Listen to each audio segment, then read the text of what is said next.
Hey, Riddle here. So this is gonna be a quick video. You may have an excess of fruit and it's rotting or it's getting too ripe and you've given so much away and you don't know what else to do with it. So what do? Make sorbet. The great thing about sorbet is there's no cream in it and you don't have to add sugar, really. If you do add sugar, if your fruit's ripe enough, it should be a minimal amount because then it's actually gonna be kind of healthy for you. So let me show you how I do it because it's a little different than a lot of other people. One thing with my tomato sauces and everything I do except for peaches, because the skin of peaches will make stuff bitter, so you have to be careful with the skin of peaches. I leave my skin on.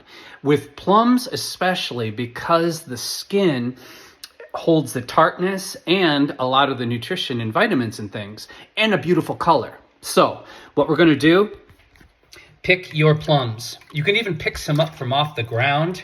Some of these have been attacked by birds. And how do I deal with that? I add a little bit of vinegar to everything when I'm washing it now, even stuff from the grocery store. It's really good at killing bacteria and things and washing things really well, getting residue off of things. Then after I get this off, I take the seed out, the pit out of the center, and then the entire plum without the pit is gonna go into my Vitamix. Now, I'm not getting paid by Vitamix, but I love my Vitamix. I use it for everything. It's an outstanding company based out of the US, and if something breaks, they have incredible customer service and will send you new everything. So my spouse tried to get us to buy a Vitamix for years, and I thought it was just like a hyped up blender, but it's so much more than that.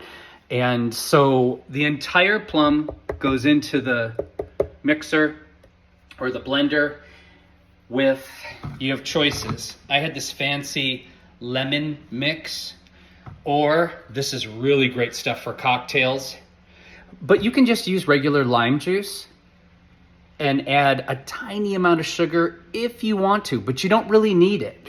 I'm just kind of getting a more fancy flavor with this. And then you always want to add a little bit of vanilla extract because that's what gives it that confectionery taste, you know? It gives it that kind of ice creamy feeling. Once you toss all that in, and again, I'm not giving you exact amounts because it's a taste thing, it's to your preference. I like things less sweet. I like things more vanilla. So I would put in a little more vanilla extract than the regular person and less sugar. But I also like things more tart, so I'd probably go with more lime. Then you just grind it. I start with 1, take it all the way up to 10. I let it grind into the finest pulp I can. And then that's poured into a container, thrown into the freezer, and that's it.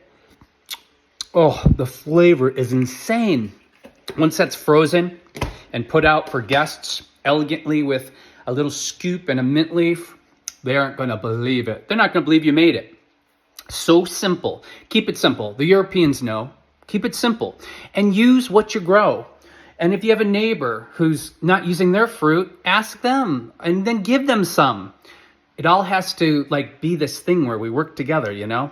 Okay, so hope that wasn't too fast. That's how you make sorbet. So simple. Bye.